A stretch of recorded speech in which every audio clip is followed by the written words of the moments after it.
You are listening to The Vocal Technologist. Spoken tech for your ears. Welcome along. Today we're digging into some really critical shifts happening right now in tech and business, stuff that might surprise you. Yeah, we're aiming to connect some dots for you, like in AI infrastructure, model costs, even some important tax changes. Give you some context. Okay, let's get straight into it. First up, the sheer amount of money pouring into AI infrastructure. We're hearing Mistral AI, the French company with those open weight models. They're reportedly talking about another $1 billion fundraise. Wow. On top of the, $1.19 billion they already raised? Exactly. Pushing their valuation over $6.5 billion. Feels like more than just cash, though. It feels strategic. It absolutely is strategic. What's really interesting is this isn't just standalone funding. Mistral is actually working with Abu Dhabi's MGX fund and NVIDIA, too, Okay. to build what could be Europe's biggest AI data center. And, this fits right in with the UAE investing, like $50 billion in AI in France. So it's about building the actual physical foundations, not just software. Precisely. It's a major infrastructure play, maybe even a challenge to the current U.S. dominance coming out of Europe. And speaking of infrastructure, that brings us to CoreWeave here in the U.S. They just scooped up Core Scientific. Right, the data center provider. Yeah. Huge deal. What was it, $9 billion? $9 billion, Yeah. in stock. My first thought was, okay, consolidation?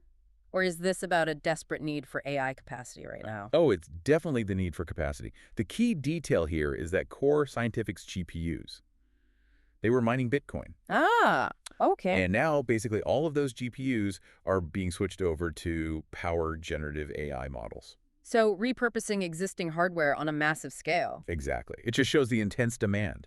People are scrambling, taking resources from, well, wherever they can find them and pointing them at AI.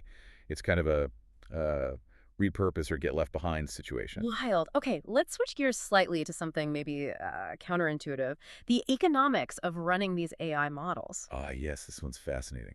We're seeing data that shows AI models actually consume vastly more input tokens than they produce output tokens, like 300 times up to maybe even 4,000 times more input. Which sounds backward, right? But Yeah. think about the cost. Even though input tokens are cheaper per token, they end up being something like 98% of the total API bill. 98% just from the input. Wow. Yeah. So it completely flips the script on optimization. Yeah. You think you need to worry about the output, but actually it's the input that's eating, almost all the budget. A lot of projects might be way more expensive than people realize initially. So for anyone building with AI, what's the takeaway? The engineering challenge changes. Totally. It's less about just writing the perfect prompt. Yeah. It becomes more about context engineering, they're calling it. Context engineering, meaning? Meaning finding the most efficient way possible to get the data into the model, using the fewest possible tokens. And things like caching. They go from being, a nice performance boost to being absolutely critical for managing costs when 98% of your tokens are input. It's a fundamental shift. Okay, that's a big one. Now, let's talk about something that might have slipped under the radar for a lot of U.S. businesses, especially startups. A really significant win. Yes, this is important. Section 174. Right.